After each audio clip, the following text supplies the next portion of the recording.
aqui mesmo, eu não sei por que não está gravando. Aí, foi. Bom, para a gente falar sobre esse tema, sobre consciência, culpa, inocência e busca por pertencimento, a gente precisa falar sobre quem foi Bert Hellinger, que foi a pessoa que sintetizou a constelação, tanto quanto método de trabalho, tanto quanto explanação filosófica, quanto filosofia de vida. O Bert Hellinger, ele nasceu em 1925, ele faleceu no ano passado, com 94 anos, e o Bert era sagitariano, e dizia ele que quando ele tinha 5 anos, ele já sabia que ele queria se tornar padre. Nem típico de sagitarianos, né? Mas, bom, isso acabou acontecendo quando ele fez 20 anos, ele entrou numa ordem religiosa católica, ele estudou teologia, ele estudou filosofia, ele se dedicou às práticas contemplativas, meditativas, então ele fez todo um trabalho interno, e, eventualmente, passado alguns anos, ele foi para a África do Sul trabalhar como um missionário católico na África. 2 experiências marcaram muito fortemente essa ida como missionário para a África do Sul. A primeira delas foi o convívio com os povos zulus, porque assim que ele chega na África do Sul, o Bert, ele vai se formar em pedagogia, e ele vai fazer um extenso trabalho lá como missionário de educação formal mesmo, né? Então ele chega a supervisionar escolas, ele vira professor, coordenador. É óbvio que, né, havia o trabalho de educação cristã. Então ele ia fazer essa parte dogmática do trabalho, mas também, além da educação formal, se fazia um trabalho cultural com aqueles povos, né, com os povos daquela região, em especial o povo Zulu, que o Bert conviveu de perto, e eu vou falar mais sobre as consequências desse convívio na aula 2. Aqui, o que é importante dizer é um acontecimento no final já da experiência, lá em 64, numa dinâmica de grupo conduzida por sacerdotes anglicanos, e nessa, era uma dinâmica de grupo, e nesse momento, né, o Bert, ele entra em contato pela primeira vez com a fenomenologia, que é, assim, marca registrada do seu trabalho. Você vai ver na constelação, você vai observar o método fenomenológico, e tem uma pergunta, né, uma pergunta retórica, mas uma pergunta para que as pessoas que estavam naquele local ali refletissem, que o sacerdote que conduzia a dinâmica fez a todos, né, que marcou muito Bert Hellinger e que mudou radicalmente o destino dele dali para frente. A pergunta foi: o que é mais importante para você? As pessoas ou as ideias? O que você sacrifica pelo quê? As pessoas pelas ideias, ou as ideias pelas pessoas? Eu digo que a pergunta era retórica porque o contexto histórico da época, aquilo que o Bert Hellinger passava, e aquilo que ele tinha presenciado de perto, deixava muito claro qual era a resposta dessa pergunta. Num contexto de pós-guerra, num contexto de apartheid, de segregação racial, era óbvio que a resposta daquela pergunta, para a grande maioria das pessoas, era que as ideias eram mais valorizadas, elas tinham mais valor que as pessoas. Sempre que possível, as ideias iam sobrepor as pessoas. E aquilo ficava muito claro, dado o contexto no qual ele estava inserido. Então, por isso que eu digo que foi uma pergunta retórica, porque bastava ele se perceber para ele entender que até mesmo o trabalho que, como religioso, ele fazia, e como religioso os seus pares faziam, de que muitas vezes, dentro desse contexto da igreja, dentro desse contexto como missionário, se perdia de vista as pessoas, né? Então, se tinha uma ideia de levar o conhecimento para as pessoas, em algum momento as pessoas eram esquecidas e ficavam apenas as ideias. E o mais interessante é que ele pôde perceber, e o Bert Hellinger é um grande mestre observador, é que as pessoas que se encontravam nessas situações, tanto na Segunda Guerra, tanto no apartheid, nessas pessoas que abraçavam esses valores nacionalistas, esses valores de segregação, elas faziam isso com a consciência leve, com uma consciência tranquila. E isso é um grande marco do nosso comportamento, né?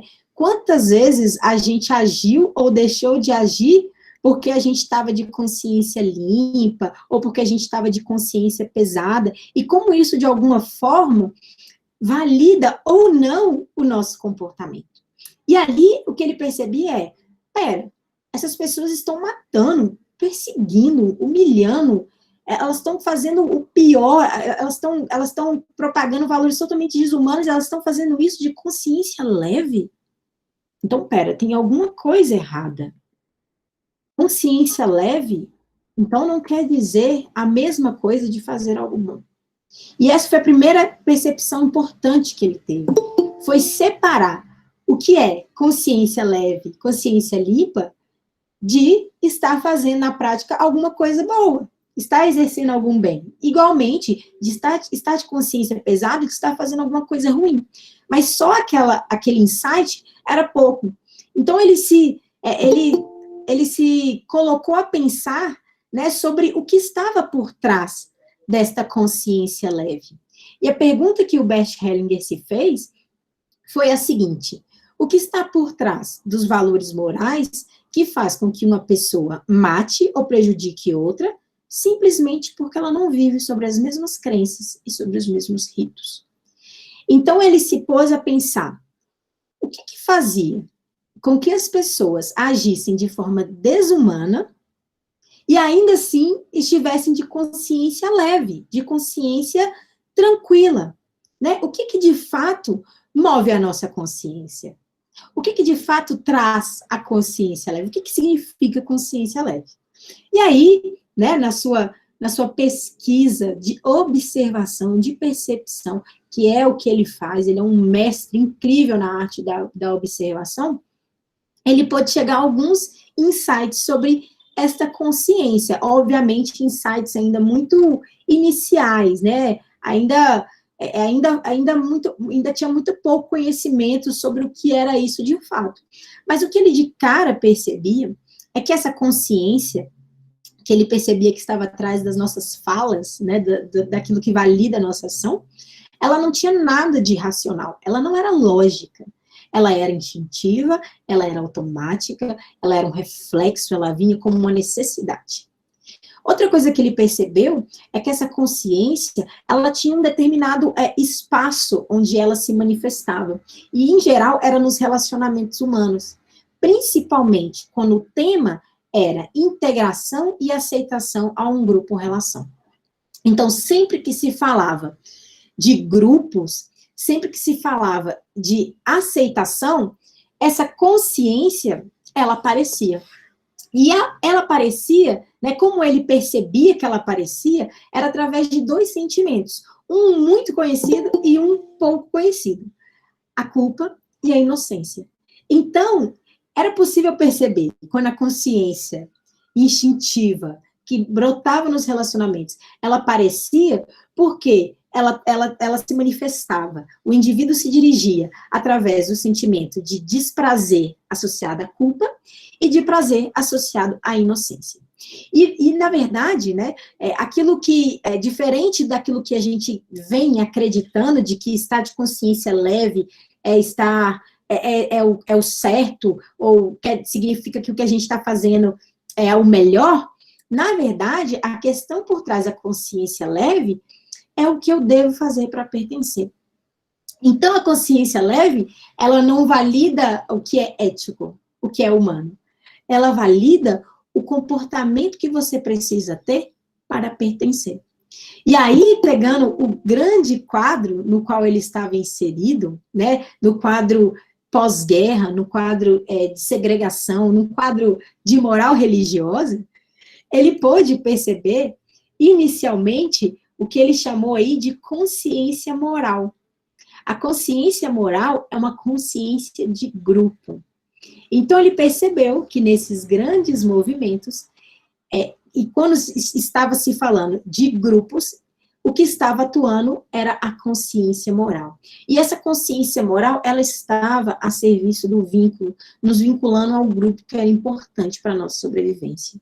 E moral, né, que a gente confunde bastante, moral, nesse contexto, né, no contexto dos grupos, no contexto dos valores morais, ela nada mais era do que uma declaração do que você deveria fazer para pertencer a determinado grupo.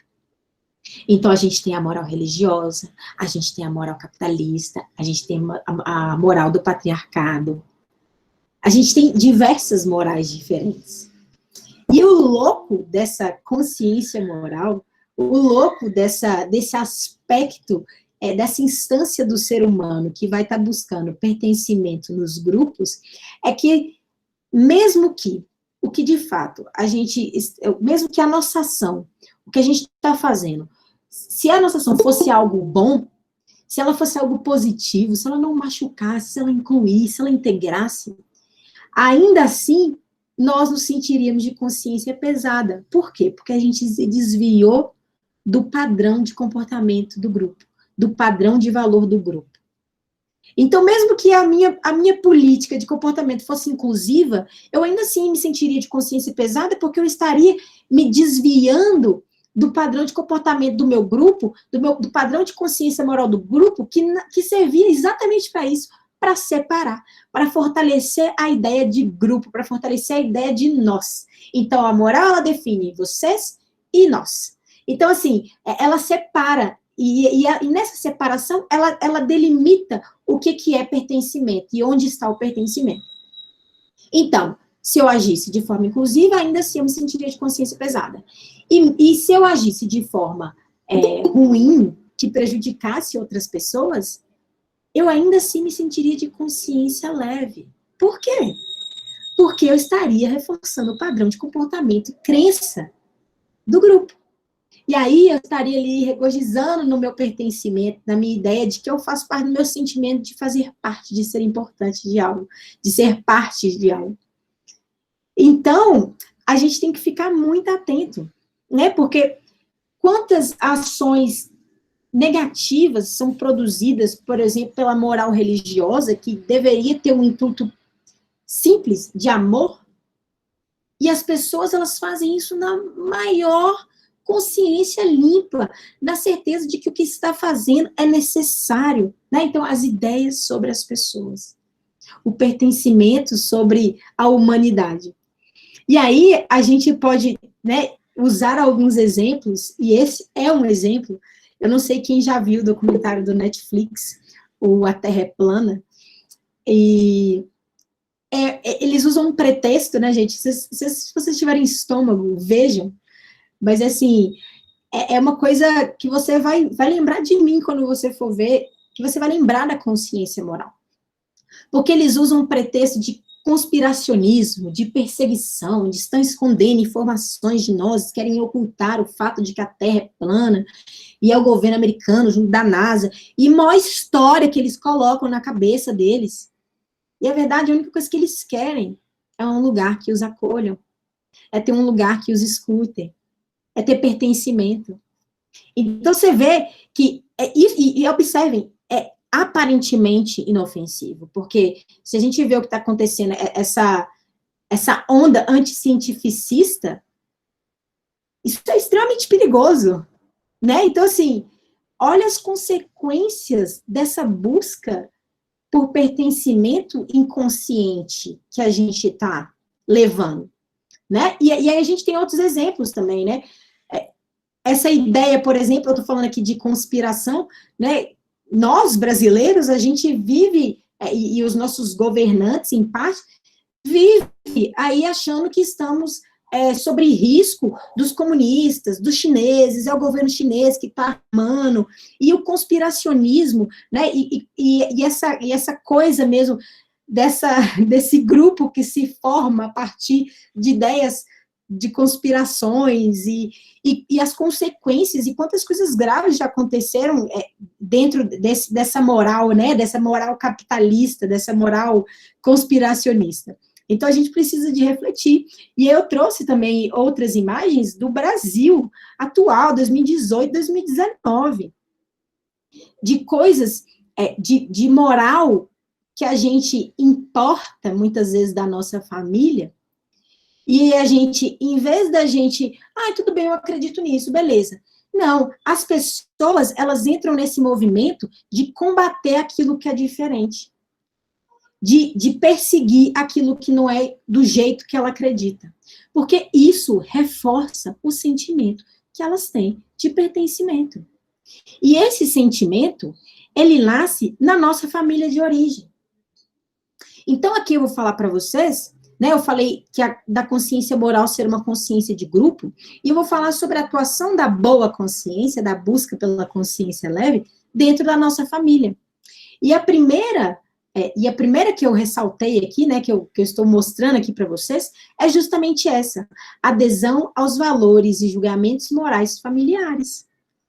Como, por exemplo, gente, uma pessoa que não viveu sobre a ditadura, né, e ela tem aí, ela usa toda a liberdade que ela tem, inclusive de se expressar, e ela chega em plano 2020 e pede uma intervenção militar, né? É óbvio que essa pessoa está aderindo a um valor moral familiar. Ela não passou por isso, ela não sabe o que é, né? Ela não tem consciência de quanto isso afeta o estilo de vida que ela faz questão de manter. Então, você vê que a consciência moral, muitas vezes, ela vai contra aquilo que a gente acredita. Aquilo que fere, inclusive, a nossa própria existência, pelo valor do grupo. Então, por exemplo, não é comum, na verdade, eu espero que, eu não sei se é comum, né, eu falei se é comum, não sei, mas não é comum a gente ver mulheres que escolhem governantes que claramente desprezam as mulheres. Ou homossexuais que procuram a cura gay devido a uma moral religiosa, familiar, né? Então, pessoas se submetem a esse tipo de processo desgastante porque ela precisa de se sentir parte da própria família. E se aqueles valores que a família tem, então eu vou abraçar os valores da minha família. E aí uma coisa importante que a gente precisa perceber é assim, a história do Brasil é uma história extremamente difícil e complexa, e a gente está tendo que resolver, e a gente vai ter que resolver um monte de coisa sistêmica ao longo dos nossos anos, né? Se a gente não for extinto, e eu espero que a espécie humana consiga passar por tudo isso que está acontecendo, mas se a gente perceber a história dos nossos pais, a história dos nossos avós, a gente vai ver que foi um contexto de muito pouco afeto, um contexto muito duro. Os filhos não tinham os pais disponíveis, né? Os pais não estavam disponíveis emocionalmente, afetivamente, né? Então, não é normal, não é atípico que a gente veja os nossos pais muito apegados às morais religiosas, às morais de intervencionistas, as morais capitalistas, as morais, os padrões de sucesso, né? Igual alguém falou no Instagram, quando eu postei semana passada sobre os valores morais mais nocivos da nossa sociedade, os padrões de sucesso, de que você tem que ter um carro, de que você tem que começar a ganhar dinheiro a partir de tal idade, de que você tem que ter uma casa, e você tem que ter, enfim, uma série de regras que criaram para a gente se considerar, qual que é a palavra? Gente, para a gente ter, de fato, a palavra não vem. Mas, enfim, para a gente se sentir parte, para a gente sentir que a gente merece esse reconhecimento, merece esse lugar, né? Então, a gente precisa de preencher uma série de coisas para a gente poder pertencer, para a gente poder se sentir merecedor de pertencimento. Então, a gente tem que tomar muito cuidado que, para os nossos pais, eles não tinham tantas opções, porque se os nossos pais eram indisponíveis, os nossos avós eram mais indisponíveis ainda, tá? Porque tem muito filho que acha que avô é sempre um santo, porque é muito mais fácil o avô dar cuidado para um neto do que dar para um filho. É um amor diferente, é um cuidado diferente, mas a gente não vê dessa forma, né? E aí, a gente tem que perceber que, se os nossos pais sentiram a falta do afeto dos nossos avós, é óbvio que eles iam procurar outros lugares para se sentir parte, para se sentir para se sentirem aceitos, para se sentirem validados, reconhecidos. Então, não é atípico ver os nossos pais dentro desses sistemas de consciência moral, e muitos filhos, porque encontraram pais indisponíveis, porque tiveram pais indisponíveis, eles se apegam aos mesmos valores morais para se sentir também parte, para se sentir importante, né? Porque é mais uma voz ali naquela luta. À medida que eu me comporto e eu penso daquele jeito, eu sou uma pessoa útil para aquele movimento, eu sou útil para aquele sistema, eu me sinto parte daquele sistema. Então, esse é uma primeira forma da gente usar aí a boa consciência na família. Mas ainda tem outras duas. Essa primeira, gente, é um dos principais motivos pelo qual eu atendo, pelo qual as pessoas me procuram. No geral, a boa consciência está na lealdade aos problemas e sofrimentos da família. Então, é muito comum a gente ver filhos que se sentem culpados por terem coisas que não estavam disponíveis para os pais. Às vezes, em termos de afeto, em termos de conhecimento, em termos de oportunidade de vida. E as pessoas se sentem culpadas. Ai, mas não é justo eu ter isso e meus pais não tiveram os mesmos direitos e as mesmas condições e as mesmas... E, na verdade, esse movimento é só porque a gente não consegue lidar com a culpa de estar tendo novas conquistas e de estar usando a oportunidade e a vida que chegou até nós, né? E aí, o que a gente faz? Eu me apego aos problemas familiares, às dores familiares, eu perpetuo as dores familiares, porque assim, eu me sinto parte, né? Eu sempre dou um exemplo, é um exemplo de uma amiga, eu já dei esse exemplo para ela também, então não tem problema falar, que a mãe é solteira, as tias são solteiras, a avó é solteira. Qual espaço que o homem tem nessa casa, ou um relacionamento afetivo tem nessa casa? E é óbvio que ela está solteira. Até hoje, né? E só é óbvio por causa da culpa, que não é simples de se livrar. Eu estou falando aqui porque eu estou informando, né? Eu estou trazendo a consciência, mas não pense que eu estou julgando, porque eu sei que não é simples se livrar dessa culpa. Né? Ainda mais quando a gente está falando de família, ainda mais quando a gente tem um apreço, uma simpatia, é mais difícil ainda. Porque pensa, né, como que essa pessoa se imagina tendo um relacionamento saudável, né, sendo que o padrão familiar não é esse, sendo que se ela olhar para toda a família dela, ela não vai ver isso. E ela vai se sentir destoante, ela vai se sentir diferente, ela vai se sentir como se o pertencimento dela tivesse ameaçado de alguma forma. Então, prestem atenção com isso. O terceiro, né, dentro desses três padrões de boa consciência na família, é o desejo de livrar pais e antepassados do seu destino. Então, é assim, como é que eu reforço meu pertencimento, como é que eu garanto meu pertencimento? Eu me faço importante, eu me faço indispensável. Então, todo mundo precisa de mim, eu vou assumir papel de mãe, eu vou assumir papel de pai, eu vou assumir papel de avó, eu vou assumir papel de todo mundo, e eu vou dar conta, e eu vou fazer, e à medida que eu vou pegando mais coisas para mim, vou me tornando mais importante, mais pertencimento eu tenho, porque eles não podem me mandar embora, porque eles precisam de mim. Mas eu vou te falar, gente, essa é uma estratégia que dá muito errado. Essa é uma estratégia que ela não poderia dar mais errado.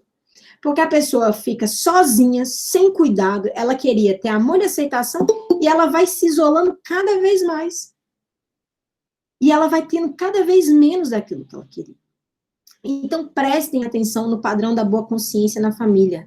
Ter consciência leve, porque você reforça um valor moral familiar que prejudica outras pessoas. Né? A gente precisa de incluir mais pessoas nessa nossa bolha, porque a verdade é que, à medida que passa, a nossa família vai se tornando um mundo. Outra coisa, lealdade aos problemas e sofrimento da família. Então, sentir culpa por progredir. E desejo de livrar pais e antepassados dos seus destinos, assumindo os seus papéis, assumindo suas responsabilidades, assumindo aquilo que eles não fizeram, criando um padrão clássico de parentificação, que é se colocar acima dos pais. Depois a pessoa reclama que está com dor nas costas, que está cansada, que não aguenta mais, está se sentindo exausta, que ninguém olha para o que ela sente. Então, vamos retomar a nossa consciência, né? Não essa boa consciência, mas realmente a nossa consciência. E aí, pessoal, calma que ainda tem muita coisa. Porque aí vem o grande perigo, né? A gente importa os valores, a gente importa o padrão de consciência do vínculo familiar para o vínculo afetivo, para as relações na vida adulta, para as relações com outras pessoas. E aí a gente cai em 3 padrões. O acusador, que está apegado aos valores familiares, morais. Meu jeito, meus valores, minha família, não para o diferente. Não aceito o diferente, não se abre o diferente, tem um sistema fechado. A vítima só sabe ver os seus problemas, o seu sofrimento, se infantiliza, vira uma criança, está no relacionamento sempre cobrando, sempre esperando. Me ajudem, façam por mim. Eu sou incapaz. E o Salvador, que é o padrão de consciência de se fazer importante, se fazer necessário. Só eu te ajudo, só eu faço, eu sou responsável, eu assumo. Aí a pessoa só dá, e a pessoa que está se relacionando com ela não tem nem chance. E aí, né, voltamos, né, a pessoa, será que ela está no relacionamento? Olha quantas estratégias a gente tem, principalmente aqui na vítima e no Salvador, de não se envolver de fato, né, porque ou a gente está pedindo demais, a gente está se comportando como uma criança, ou a gente está dando demais, se comportando como pai e mãe. Isso tudo porque a gente não conseguiu elaborar o pertencimento na nossa família de origem. E aí, gente, esse conhecimento aqui é bom demais. Esse triângulo dramático de karma, esse conhecimento aí, eu acho que é da análise transacional, eu não lembro. E eu aprendi recentemente com um dos meus professores, e eu falei, gente, isso aqui casa perfeitamente com o que eu estou dizendo, né? Porque é aquilo, né? Os padrões de consciência moral na família, né, os padrões de boa consciência na família, e aqui a gente tem um lado acusador, salvador, vítima. E para que serve esses papéis que a gente sempre acaba assumindo um deles nos nossos relacionamentos? Serve para fortalecer o problema, para, assim, arrumando justificativa para a gente não sair do problema.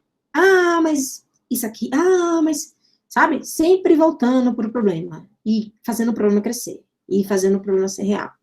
E manter a culpa, né? A velha e boa culpa. De não progredir, de não se abrir para o que está acontecendo na realidade da nossa família. Então, o acusador está sempre certo. O salvador não olha para os seus problemas porque tem a vítima. E aí olha para os problemas da vítima, vai salvar a vítima. Né? E é uma ótima forma dele não precisar se preocupar com os seus problemas. É como se ele dissesse, eu não tenho problema, eu resolvo o problema dos outros, eu não tenho problema.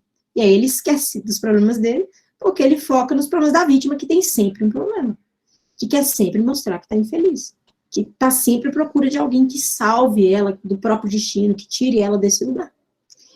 E aí, gente, a gente está sempre um desses. E em algum grau, em todos. Então, com o tempo, eu vou passar alguns exercícios para a gente perceber onde é que a gente está mais forte aí, né? Na relação com a nossa mãe, onde o quanto que a gente tem de salvador, o quanto que a gente tem de acusador, o quanto a gente tem de vítima. Na relação com o nosso pai. E quando tá os 3? E na relação com a sociedade. Então, perceber qual é o padrão que a gente está caindo. A boa consciência, né, além da consciência moral, além da consciência no vínculo familiar, a gente também vai ter essa boa consciência, essa consciência, a consciência pesada, que no caso ia ser, não a boa, né, mas a má consciência, quando a gente sabe que infringiu algum princípio ético, né, então que eu tô falando da culpa. Então ali eu estava falando da culpa no sistema familiar e na culpa na sociedade, na sociedade, nos grupos da sociedade, e aqui eu estou falando a partir de um conhecimento, de uma consciência, né, de um ser adulto, de que algo que a gente fez foi errado, transgrediu um valor, machucou alguém, né, temos os nossos momentos. E aí, o que surge quando a gente transgride algum princípio ético e a gente sabe que a gente fez isso? O medo de não ser bom o suficiente, igual culpa. Culpa, medo de não fazer parte, medo de não ter o pertencimento, medo de ser excluído. E qual é o padrão comum quando a gente faz uma cagada? pedir perdão, ou conceder perdão. É o perdão. O perdão está em todos os lugares. E o perdão nada mais é do que uma forma de absolvição da culpa. Então, quando eu peço perdão, eu quero que alguém me livre da minha culpa. E quando eu concedo perdão, é como se eu estivesse liberando alguém da própria culpa. E aí, mais uma vez, a tendência infantil de fugir da própria responsabilidade.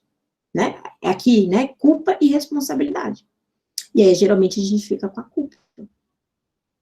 Porque a gente não consegue lidar com a responsabilidade. Mas calma que a gente vai chegar lá. Então, em suma, né, de tudo que eu falei sobre consciência moral, pertencimento na família, pertencimento social, pertencimento das relações, é sobre pertencimento, né, gente? É sobre o vínculo, a consciência é sobre o medo de ser separado de um grupo, de uma relação, é o medo da perda. E a consciência, ela vai reagir a tudo que promova e tudo que ameace o vínculo. Instintivamente, inconscientemente, como um reflexo, como uma necessidade básica. Mas o que fica claro, e eu espero que tenha ficado claro, é que isso é uma estratégia imatura de sobrevivência social. Em algum momento, isso pode ter sido útil, sei lá, alguns milhões ou 1000 anos atrás. Mas hoje, na nossa sociedade, e mais globalizada do que nunca, que nem parece que as pessoas estão tão distantes, é uma estratégia de sobrevivência infantil. A inocência é um mecanismo infantil de vinculação. É uma forma infantil de se sentir parte. E vejam, não tem nada de inocente na forma como a gente está fazendo isso. Porque isso tem gerado guerra, isso tem gerado exclusão, isso tem gerado perseguições, isso tem gerado mortes, isso tem gerado mais separação, e mais, assim, num nível absurdo de falta de consciência da nossa natureza humana, do nosso vínculo com as outras pessoas. Então, a gente precisa urgentemente repensar. E, na verdade, primeiro é pensar sobre, depois repensar. Mas quando você chegar na parte do repensar, a pergunta que eu vou responder para vocês, que talvez ajude, é: onde está a solução para a inocência? Onde está a solução para o sentimento infantil de busca de pertencimento e aceitação? A primeira coisa é o que eu chamei aqui de moral benéfica, o Bert só chamou de moral, né? E aí eu peguei, copiei, colei aqui o que ele disse, porque ele não tinha o que acrescentar, não tinha o que tirar, e é a primeira coisa que eu quero dizer para vocês. Não é que a moral seja uma coisa ruim, mas essa consciência moral, do jeito que a gente faz, de ficar aí pregando os nossos valores para cima dos outros, ela está errada. E aí o que o Bert Hellinger fala sobre a moral é que, abre aspas, serve e facilita o convívio, dando lugar e segurança a todos. Essa moralidade, como postura, nada mais é do que amor ao ser humano, pois integra-nos à comunidade, nos considerando iguais em dignidade, necessidade e direito. Nesse sentido, imoral é aquele que se eleva acima de outras pessoas, negando o reconhecimento de sua dignidade, lugar, necessidades e direito. Então, percebam que a moral é para o convívio de todos. Né? A moral é para facilitar o convívio de todos os seres humanos, que se de alguma forma você nasceu, se de alguma forma você foi concebido, de alguma forma você nasceu, você tem o mesmo lugar, você tem o mesmo direito, você tem o seu lugar e o mesmo direito de que qualquer outra pessoa. Ninguém pode tirar esse direito. E a gente precisa de começar a pensar mais nisso, né? Porque essa ideia de separação, ela serviu, talvez, há alguns milhões de anos atrás, para proteger os grupos, né, porque as pessoas ainda não se relacionavam como se relacionavam hoje, e aí talvez um grupo atacasse o outro e dizimasse uma população, e aí talvez realmente precisava de cada um se proteger. Mas hoje em dia, tem recurso, né, tem recurso para todo mundo. Se você vê os bilionários, é óbvio que tem recurso para todo mundo. Tem terra para todo mundo. Então, por que a gente ainda está perpetuando esse padrão de moral? Por que a gente ainda está perpetuando esse padrão de pertencimento nocivo? Que a gente não consegue enxergar as outras pessoas como igualmente, que elas têm o mesmo direito, a mesma necessidade. Que ela tem, a história dela tem a mesma dignidade. A gente talvez não entenda, mas a história dela aconteceu por algum motivo. E o desenrolar, talvez, se a gente for aprofundar, como a gente faz no nosso trabalho, a gente passe a entender. Não é para passar pano para ninguém, não é para justificar coisa de ninguém, mas é para a gente ter consciência, parar de sair desse lugar super especial, onde o mundo está, né, ou as coisas boas e as coisas ruins acontecem por causa de nós.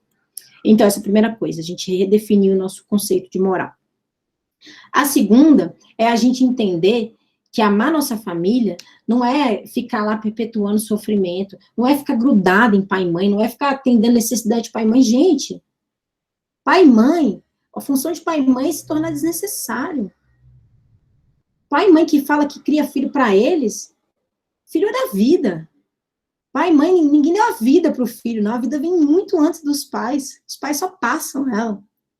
Então, não se deixe enganar pelos seus pais, e tem muito pai que faz isso. Eu não estou falando nem isso como um julgamento, não, porque é o que eles aprenderam a fazer, né? É o vazio interno, é a indisponibilidade afetiva dos pais, é essa necessidade de preencher, essa falta de recurso que hoje a gente tem. Poxa, a gente está aqui assistindo uma aula de constelação familiar, quando que os nossos pais tiveram essa mesma oportunidade?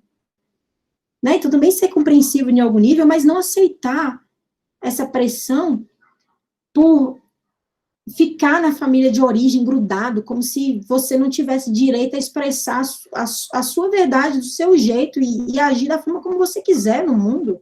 Essa vida é sua, essa vida não é dele, essa vida é sua. E para a família, amar a família, não é isso, ficar grudado. Amar a família é fazer um futuro cada vez melhor. Porque as pessoas morrem. E o que fica além do tempo? Né? O que a gente vai deixar para além do tempo? Então, a gente precisa de pensar nisso. Porque o prazer natural da vida é avançar. Ir para trás se chama culpa. Se eu estou dando para aqui para frente, pelo meu trabalho, para os meus filhos, isso se chama amor. Quando eu estou aqui para trás, ai, tadinho dos meus pais, tadinho da minha mãe, tadinho do sei lá do quem, isso se chama culpa. Então, a pergunta é, você está olhando para frente, você está olhando para sua vida, ou você está olhando sempre no retrovisor? É confiável uma pessoa que dirige olhando para o retrovisor, gente? Não é. Então, por que a gente está olhando para o retrovisor o tempo inteiro e a gente está sempre revivendo as coisas do nosso passado? Às vezes, numa sessão, a gente tem que falar o óbvio, que é assim, cara, essa situação já passou tem muitos anos. Sabe, por que você ainda está repetindo essa situação dentro de você? Você não é mais uma criança, você não está mais sujeito aos cuidados e descuidos dos seus pais. Você é uma mulher adulta, você é uma pessoa adulta. Não estou falando que isso vai resolver seus problemas, não, mas é preciso trazer essa consciência. Porque o adulto olha para a vida, olha para o futuro. Mas a criança, ela olha para o passado, ela olha para a família. E aí, a gente está sendo mais criança ou a gente está sendo mais adulto? E aí, o último, né, de como tentar fazer, repensar a nossa inocência, que casa com tudo que eu já disse, é transformar culpa em autonomia. Em vez de ficar na culpa e perceber que em algum momento a culpa encontra responsabilidade, aí ela deixa de ser culpa para se tornar responsabilidade, e a gente assume. E isso permite que a gente tenha autonomia, né? Em vez de ficar grudado, culpado, me dê invalidação, me dê pertencimento, falem que eu sou importante. A gente se assume. A gente se cuida, se assume, se valida, se reconhece. E aí a frase que eu coloquei lá, né, quem quer produzir alguma coisa precisa saber que a culpa é inevitável, frase de Bert Hellinger. Saber que tem que ser com culpa, vai com culpa, depois você transforma ela em responsabilidade. E aí você respeita e se responsabiliza pela essa vida que está dentro de você, porque não tem ninguém nessa vida que vai fazer isso por você. A gente pode tentar enfiar todo mundo nessa furada de se responsabilizar pela nossa vida. E tem gente que não vai abandonar os pais nessa responsabilidade pro resto da vida. Mas em algum momento a gente precisa reconhecer a vida que está dentro de nós. E o poder da nossa presença.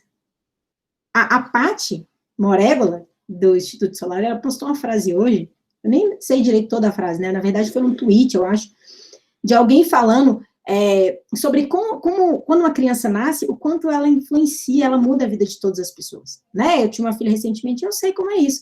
Um acontecimento épico, minha mãe encontrando meu pai no mesmo ambiente, depois de, sei lá, quantos anos, saindo junto da mesma foto, épico, já mudou, nem tinha nascido, já estava mudando o ambiente. Então, não duvide do poder da sua presença, não questione o poder da sua presença, ela é real, né? É só você parar e perceber. E aí, uma coisa importante para a gente fazer esse movimento é entender que a culpa é um sentimento que nos protege da realidade da imperfeição e da vulnerabilidade humana e do sofrimento. Só que a gente tem coisa mais imperfeita do que essa realidade? Tá dando errado o tempo inteiro. Tem um monte de coisa para consertar que é tão vulnerável, tão suscetível, a gente acha que os astros vão nos salvar a qualquer momento e as coisas só pioram. Então não tem para onde fugir, a gente tem que aceitar a natureza da realidade. E o massa de aceitar a realidade, a natureza da realidade, e que é a essência da constelação, é que a gente só conhece a nossa força quando a gente experimenta a nossa vulnerabilidade, quando a gente conhece os nossos pontos fracos, quando a gente conhece as nossas sombras. Não dá para negar. Tem gente que é tão ansioso que tenta sair do corpo o tempo inteiro. Distrações, porque não consegue lidar com quem são os pais, de onde vem, qual é a história de vida. Isso não vai dizer quem você vai ser, mas isso vai dizer de onde você parte. E a moral, gente, a moral é um conceito da mente humana. Não é da natureza, não é do coração. Então a gente tem que viver mais com o coração, a gente tem que resgatar exatamente isso. É a força dos nossos antepassados. Porque eles tinham muito menos recursos, conhecimento, eles tinham muito menos de tudo, e eles ainda assim conseguiram fazer com que você chegasse até aqui. Se você está vivo, sentado aí no seu computador, escutando o que eu estou te falando, alguma coisa já deu certo na sua vida, e alguma coisa a sua família fez de certo. Nem que tenha sido, você nasceu e pronto. Então, assim, às vezes é muito mais que isso, né? Então a gente pode também pensar nisso. E lembre-se, sim, a gente vai ter medo de se confrontar com as nossas partes não tão agradáveis. E com a história da nossa família, que muitas vezes é dura. E com aquilo que vem realmente da natureza, que as coisas que acontecem. Mas se a gente quer conhecer a nossa força, se a gente quer atuar no mundo, e eu acho que o mundo está precisando de gente corajosa, de gente que está a fim de fazer alguma coisa aqui, a gente vai descobrir realmente o que a gente tem para dar. E aí a gente vai dar, né? E aí eu vou finalizar com essa frase da Monja Coen, que eu estava assistindo ela ontem, e ela estava falando, ela estava respondendo a algumas pessoas que relatavam um sentimento de vazio, de falta de propósito e tal. E aí, basicamente, né, ela falou um monte de coisa, mas basicamente ela disse assim: qual é o sentido que você vai dar para a sua vida? Qual é o sentido que você vai dar para a sua história? Né? Porque a gente está aí, eu quero sentir, eu quero dar sentido, eu quero ter sentido, eu quero fazer alguma coisa com propósito e tal, mas qual é o sentido que você está dando para a sua vida? Eu extrapolei do tema aqui final, mas enfim, foi porque a inspiração veio e ficou isso mesmo. Mas a mensagem é essa, tá? No final das contas, a mensagem que eu tenho para vocês é essa. E eu amo essa aula, porque realmente a gente precisa pensar quantas coisas ela aborda na nossa realidade, quanto isso é importante. Isso. Quem que tá aí? É Kia ou Paty que postou a coisa? Oi, amiga. Então tá, gente, eu vou parar de gravar aqui. Se vocês tiverem perguntas, vamos lá.